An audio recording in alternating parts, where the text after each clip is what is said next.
My name is John Pasfield, and the title of this reading will be John and Mother Goose, Video 22, Nursery Rhymes. So here's my novella, John and Mother Goose, The Carnival of Tales, a novella by John Pasfield. It's John and Mother Goose on the cover. While driving his granddaughter home from daycare, John suddenly finds himself,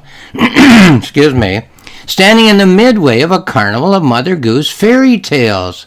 He is greeted by Jack, of Jack and Jill fame, who tells John that Mother Goose is expecting him, as she has a role for him to play. But what does Mother Goose want?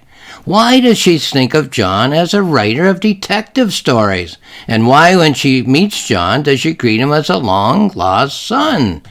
And for that matter, why do so many of the fairy tale characters have different stories they want John to write for them, instead of the ones in which they have lived for hundreds of years? John is not a mythical creature. He's only a human after all. But can he save the Mother Goose Carnival? Can he solve the mystery of the vanishing fairy tales? So I should have said this will be part one of the fairy tales. Excuse me again.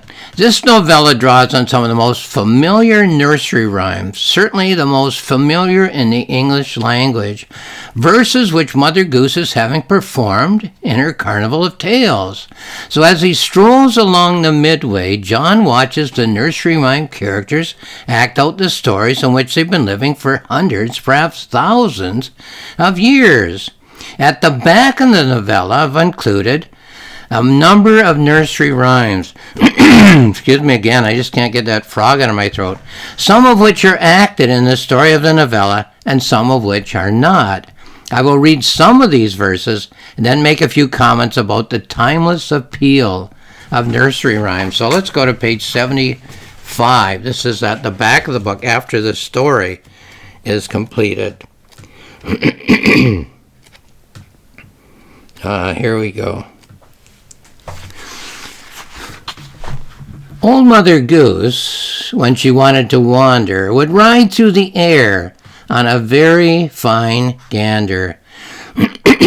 Mother Goose had a house. 'Twas built in a wood, where an owl at the door for sentinel stood. This is her son Jack, a plain-looking lad. He's not very good, nor yet very bad. She sent him to market. A live goose he bought. Here, mother, says he will not go for naught. Jack's goose and her gander grew very fond. They both eat together or swim in one pond. So that's kind of a general nursery rhyme about Mother Goose. And here are the Mother Goose nursery rhymes. There's a very familiar one. This is acted out in the novella. Jack and Jill went up the hill to fetch a pail of water. Jack fell down and broke his crown, and Jill came tumbling after. Up Jack got, and home did trot as fast as he could caper. He went to bed to mend his head with vinegar and brown paper. There was an old woman who lived in a shoe. She had so many children, she didn't know what to do. She gave them some broth without any bread. She whipped them all soundly and sent them to bed. Hey diddle diddle, the cat and the fiddle, the cow jumped over the moon. The little dog laughed to see such sport, and the dish ran away with the spoon. So those two, the old woman who lived in a shoe and the cow who jumped over the moon, are both acted out. Those two verses are both acted out in this novella as John is strolling the midway of the Carnival of Tales. Little boy blue, come blow your horn. The sheep's in the meadow, the cow's in the corn. Where's the boy who looks after the sheep? He's under the haystack, fast asleep. Will you wake him? No, not I. For if I do, he'll be sure to cry. Higgledy-piggledy, my black hen, she lays eggs for gentlemen. Gentlemen come every day to see what my black hen doth lay. Here's another one that's acted out as John strolls to midway. Jack be nimble, Jack be quick, Jack jump over the candlestick. Jack be nimble, Jack be spry, Jack jump over the apple pie. Jack be nimble, Jack jump high, Jack fly up into the sky. So Jack comes up with an interesting alternative story that has to do with him flying. Here's one that isn't acted out. Georgie Porgy, pudding and pie, kissed the girls and made them cry. When the girls came out to play, Georgie Porgy ran away. Well, I remember that one. I'm going to say in a minute that I left nursery rhymes behind and went on to university to study real literature. But that was mentioned in a history course when I was in university, Georgie Porgy being the King of England, and there was a divorce scandal. So when the girls came out to play, Georgie Porgy ran away. So a royal, a king even, was implicated in a divorce lawsuit. A diller, a dollar, 10 o'clock scholar, what makes you come so soon? You used to come at 10 o'clock, but now you come at noon. Another one that's acted out, excuse me, on the midway. Little Miss Muffet sat on a tuffet eating her curds and whey. Along came a spider and sat down beside her and frightened Miss Muffet away. Here's another one that's acted out. Little Bo Peep has lost her sheep and doesn't know where to find them. Leave them alone and they'll come home, wagging their tails behind them. Deedle Deedle Dumpling, my son John, he went to bed with his stockings on, one shoe off and one shoe on. Deedle Deedle Dumpling, my son John. Ding dong bell, pussy's in the well. Who put her in? Little Tommy Green. Who pulled her out? Little Tommy Trout. Another one that's acted out in the Carnival of Fairy Tales. Old Mother Hubbard went to the cupboard to fetch her poor dog a bone. When she got there, the cupboard was bare, and so the poor dog had none. Here's one I didn't know. Jackie, come give me thy fiddle, if ever thou mean to thrive. Nay, I'll not give my fiddle to any man alive. If I should give my fiddle, they'll think that I'm gone mad. For many a joyful day my fiddle and I have had. Here's the one my granddaughter sang, and in chapter 1 of this book, I'm driving my car, my granddaughter's in the back seat, buckled into her baby seat, and she's singing a song, and that gives rise to this dream nightmare of me meeting Mother Goose and seeing all these tales acted out. Ba, ba, black sheep, have you any wool? Yes, sir, 3 bags full. 1 for my master, and 1 for my dame, and 1 for the little boy who lives down the lane. Ba, ba, black sheep, have you any wool? Yes, sir, 3 bags full. So that's what my 3-year-old granddaughter used to sing. When I asked her a little while ago at 4 years old, how come you don't sing Ba Ba Black Sheep anymore? She said, well, that's for babies. So kids move on, as I'll say in a few minutes. Hickory Dickory Dock, the mouse ran up the clock. The clock struck 1, and down he run. Hickory Dickory Dock. Early to bed, early to wise, makes a man healthy, wealthy, and wise. Another one. I'll tell you a story about John and Nori. And now my story's begun. I'll tell you another about Jack and his brother. And now my story's done. Seems that every second boy in the fairy tales is named Jack. Humpty Dumpty sat on a wall. Humpty Dumpty had a great fall. All the king's horses and all the king's men couldn't put Humpty together again. Well, that figures in Alice in Wonderland. Jack Sprat could eat no fat. His wife could eat no lean. And so betwixt them both, you see, they licked the platter clean. I'll just do a few more. I love sixpence, pretty little sixpence. I love sixpence better than my life. I spent a penny of it, I spent another. I took 4pence home to my wife. Oh, my little 4pence, pretty little 4pence. I love 4pence better than my life. I spent a penny of it, I spent another. I took 2pence home to my wife. Oh, my little 2pence, my pretty little 2pence. I love 2pence better than my life. I spent a penny of it, I spent another, and I took nothing home to my wife. Oh, my little nothing, my pretty little nothing, what will nothing buy for my wife? I have nothing, I spend nothing. I love nothing better than my wife. Boy, that's facing up to some realities.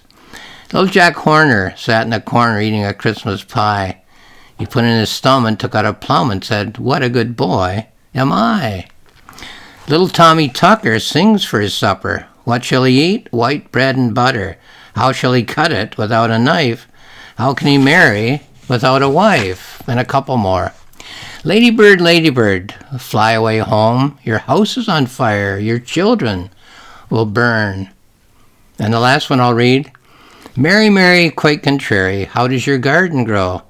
With silver bells and cockle shells and pretty maids all in a row. Quite a contrast there. Mary, Mary's life's going very well. And the Ladybird poem, verse, talks about a house being on fire and children burning to death. Rather graphic. Okay, now,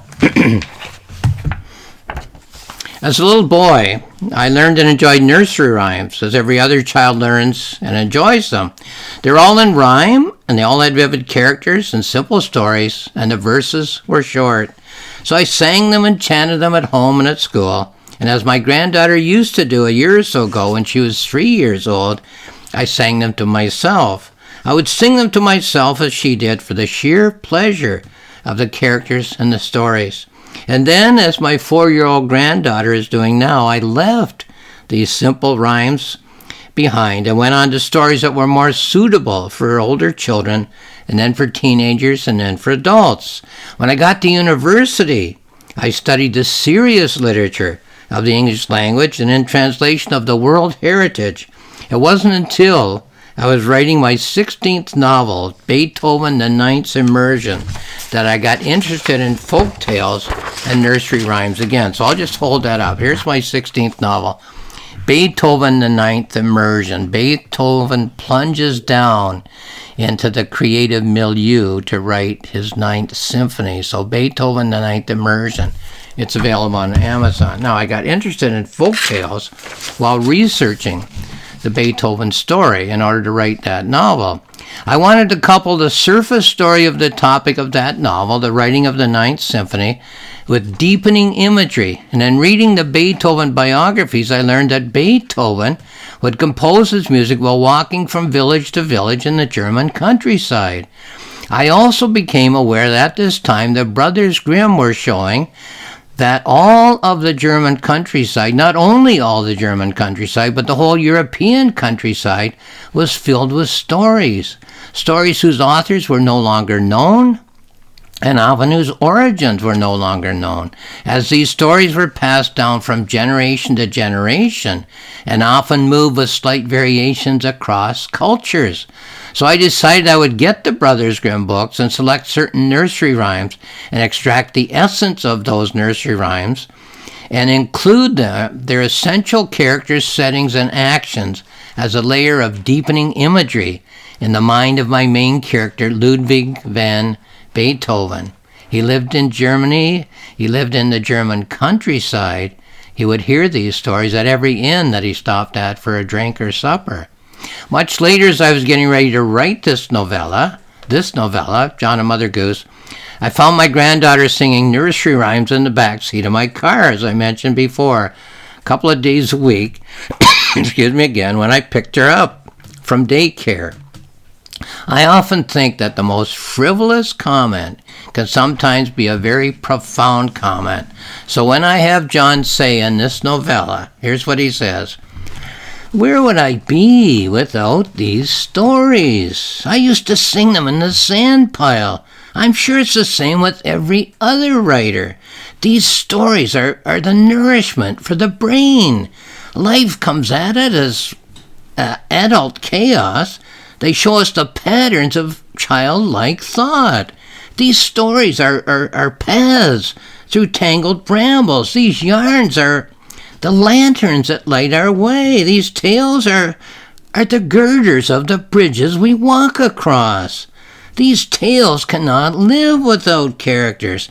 They're all conspiring to walk away. What a shame if these nursery tales are allowed to die." Well, John gets a little worked up about the fear that the Mother Goose Carnival of Tales will cease to exist.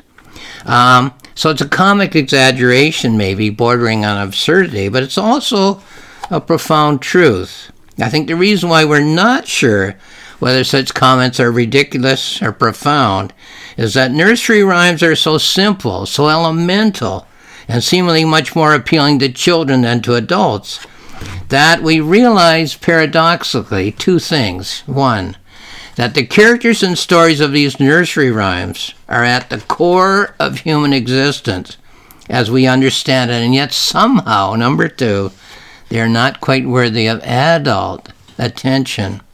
So with that ambivalence in mind, I will say that this novella explores both sides of that possibility, that nursery rhymes are simplistically childish, or that nursery rhymes are philosophically profound. So, this is my novella, John and Mother Goose, The Carnival of Tales. It's found on Amazon. If you'd like more information, it's found on my publisher's website, roxmillspress.com. It's also found, not the novella. The novella isn't found on my website. But two books are. Both books are for free. The planning notebook, which I wrote while planning and writing the novella, and the reflective journal, which I wrote while polishing the novella. So both of those books are on my website. Both of those books are free of access. You can read them on your screen just by clicking on the cover icon. So if you're interested in this kind of thing, have a look. Lastly, thank you for watching this video.